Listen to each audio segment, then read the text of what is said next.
Bonjour à tous et merci de nous rejoindre pour ce nouveau numéro de Tête à Tête. Ils sont en moyenne 10 à 15 morts par an victimes de violences policières en France. L'un d'entre eux, Adama Traoré, mourait ainsi le 19 juillet 2016 dans un commissariat entre les mains de la police. Sa sœur, Assa Traoré, est depuis devenue en quelques mois l'une des principales porte-parole des victimes de violences policières. Nous la retrouvons à l'occasion de la sortie de son livre « Lettre à Adama » paru aux éditions du Seuil. Un ouvrage coécrit avec la journaliste Elsa Vigoureux et qui dénonce un système policier et judiciaire discriminant les personnes issues de l'immigration. Tête à tête avec Assa Traoré et Elsa Vigoureux, c'est maintenant.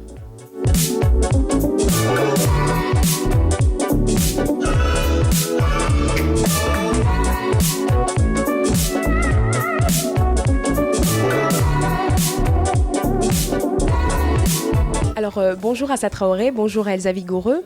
Alors, nous sommes là pour parler du livre « La lettre à Adama ». Mais avant tout, est-ce que vous pouvez me dire où on en est de l'affaire Adama Traoré ? Alors, moi, je ne vais pas vous dire où on en est de l'affaire. Je peux juste vous dire la spécificité de cette affaire par rapport à d'autres affaires. La famille Traoré a réussi à faire en sorte que l'affaire soit dépaysée de Pontoise vers Paris. Et on est dans le cas là d'une affaire de violence policière grave qui pour la première fois est traitée par 3 magistrats instructeurs à Paris, ce qui n'est jamais arrivé sur un dossier de violence policière. Donc à mon sens, moi en tant que journaliste, je considère que c'est quelque chose déjà d'énorme, un grand pas pour la famille Traoré. Voilà. Donc depuis le mois de janvier, il y a 3 juges qui ont repris l'affaire sur Paris et ils ont repris toute l'affaire. Nous avons eu un premier retour en février en disant qu'Adama est en bonne santé. Nous attendons les prochains retours pour le mois de juillet et on espère qu'à l'issue de ça, nous pourrons demander cette mise en examen et la condamnation de ces gendarmes. Est-ce que vous pouvez m'expliquer exactement votre rôle chacune dans l'écriture de ce livre et comment est-ce que ça s'est passé, le processus même de rédaction ? De rédaction, en fait, j'ai fait mon travail, donc, mais j'ai surtout suivi Assa, en fait, qui est une femme d'action et qu'il faut suivre, plus que... elle n'est pas dans l'introspection, mais dans l'action. Donc voilà, on a surtout suivi Assa.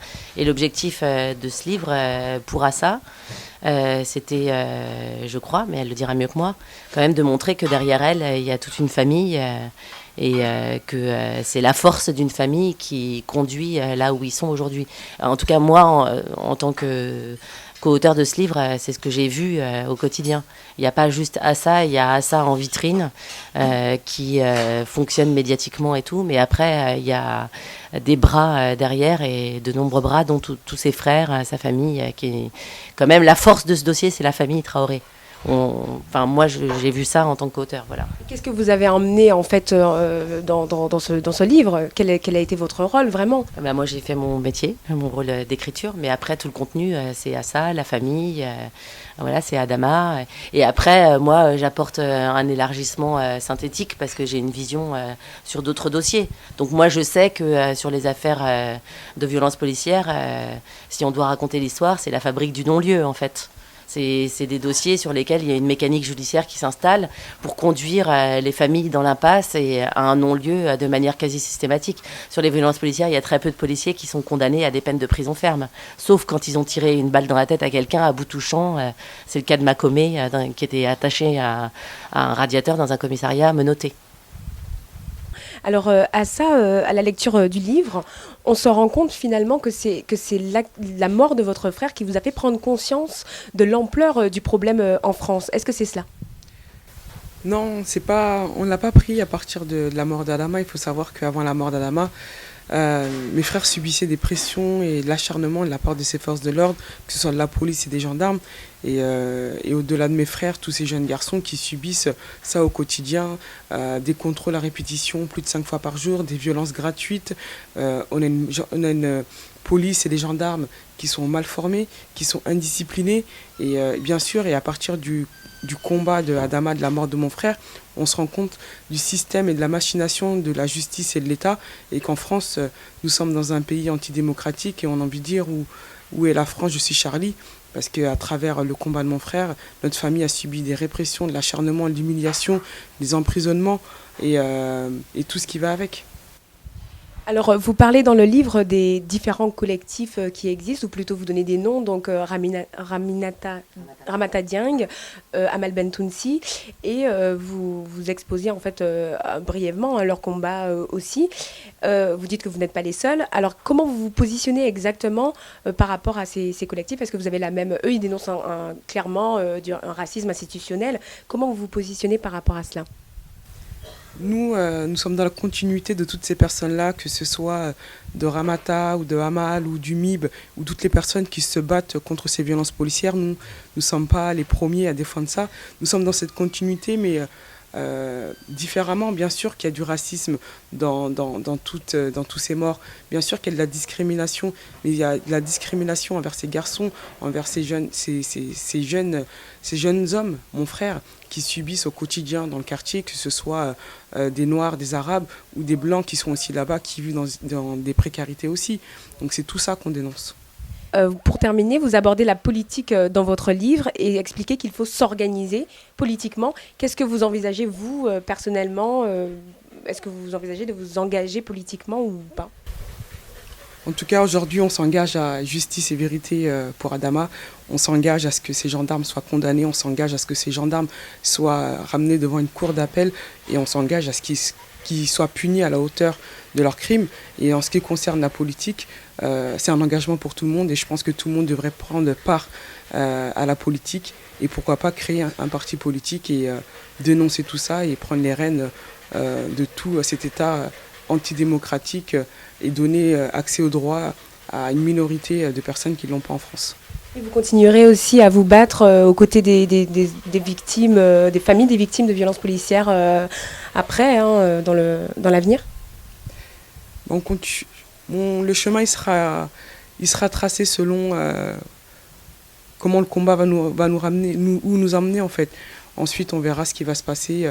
Bien sûr que on va continuer, je pense qu'à travers ce combat, l'âme militante devrait être inculquée à tout enfant depuis leur jeune âge. Donc bien sûr, on continuera à militer pour toute forme de discrimination et c'est ce que j'apprendrai à mes enfants et bien sûr qu'il faut continuer dans ce sens-là, même au-delà du combat de Adama, mais aujourd'hui c'est le combat de mon frère. Donc vous analysez également les rapports entre les forces de l'ordre et les hommes issus de banlieue et vous dites que ce sont des rapports tendus, qu'il y a une volonté de s'en prendre d'abord aux hommes, d'être tout jeunes. Vous expliquez qu'ils sont la cible des policiers et à l'inverse, vous dites que la société ne porte pas le même regard sur les femmes, les jeunes filles notamment. Et vous écrivez, je vous cite, peut-être parce que nous faisons de beaux sourires ou parce que nous offrons encore cette part d'exotisme auquel le refoulé colonial reste attaché. Alors pouvez-vous expliquer l'importance et donner un fait concret en fait par rapport de ce que vous expliquez? Qu'est-ce qui se passe exactement dans les banlieues? Quel est le rapport? Comment vous expliquez ce rapport tendu entre les forces de l'ordre et les hommes, particulièrement les hommes? Quand cet État et ses forces de l'ordre ont compris que ces jeunes garçons ont droit à un avenir, ont droit de penser librement, ils ont un cœur, et que ce sont des jeunes garçons qui ont une famille, qui ont des enfants, qui ont des femmes, et que ce ne sont pas des personnes qu'il faut voir, qu'il faut simplement tabasser, humilier et emmener à la mort, comme mon frère ce 19 juillet. Et ces jeunes garçons aussi, dès leur plus jeune âge, à l'école, c'est des jeunes qui sont enfermés dans quelque chose où on les oriente professionnellement. C'est des jeunes garçons qu'on ne va pas valoriser, et c'est des jeunes garçons finalement qu'on va orienter et qui seront vus comme ces mauvais garçons qu'il faut humilier, tabasser et emmener à la mort. Et c'est tout ça qu'il faut dénoncer. Et ces jeunes garçons-là, il faut leur laisser cette place-là, il faut leur laisser cette place de liberté d'expression. Et dans ces quartiers-là, c'est pas moi qui me fais tabasser, c'est pas moi qui me fais contrôler plus de 5 fois par jour, mais eux. Et de remettre les choses dans leur contexte et leur donner leurs droits dans cette société où ils ont toute leur place. Et vous pensez que justement de ce sujet, on n'en parle pas assez? Non, on n'en parle pas assez parce que quand on parle de jeunes aujourd'hui, la définition pour certains, elle est très courte. On voit délinquant, on voit voyou, on voit mauvais garçon et c'est pas ça. Je pense que c'est tout ça qu'il faut changer dans la mentalité de certaines personnes et de cette France, cette mauvaise France qui les regarde sous un mauvais œil et c'est tout ça qu'il faut changer. Vous avez quelque chose à rajouter? Est-ce que les femmes sont épargnées dans ces quartiers populaires, dans les banlieues? Moi, en fait, sur cette question-là, je pense qu'en effet, Assa là, lève une espèce de tabou parce qu'on parle assez peu souvent de la différence de traitement infligé aux garçons par rapport à celui réservé aux femmes. En fait, les questions qui se posent, c'est pourquoi, en fait. Pourquoi ces jeunes-là, issus de l'immigration, issus des anciennes colonies françaises, subissent ce traitement-là dès l'âge de 10-12 ans, parce que ça le raconte bien, ses frères, l'acharnement commence très tôt. C'est quoi l'idée, en fait? Parce que les garçons, les hommes font la société. Et on ne veut pas de ces hommes-là pour faire la société de demain en France. Enfin, ce sont des tas de questions auxquelles... les questions sont importantes, mais en fait, ce qui est surtout important, c'est la manière dont l'État français y répond. Si ça fait des décennies qu'on s'acharne sur des jeunes hommes issus de l'immigration alors qu'ils sont déjà enfants, quel est le sens de tout ça? Qu'est-ce que ça signifie? Qu'est-ce que c'est qui perdure? Et surtout, en fait, il faut changer ça parce que sinon on construit des ennemis de l'intérieur. Ils sont tout le temps ciblés comme des ennemis. Et vous qui êtes spécialiste, journaliste spécialiste justice, quelles sont les solutions selon vous pour lutter efficacement contre le racisme institutionnel?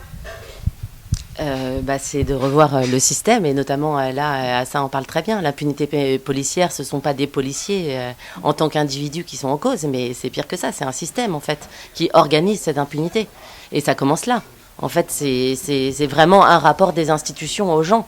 Parce qu'en fait, les gens entre eux, et on le voit très bien en France, ils se mélangent, ils font pas ces différences que l'État fait en fait et que le système génère. Merci beaucoup, mesdames, de nous avoir accordé cette interview.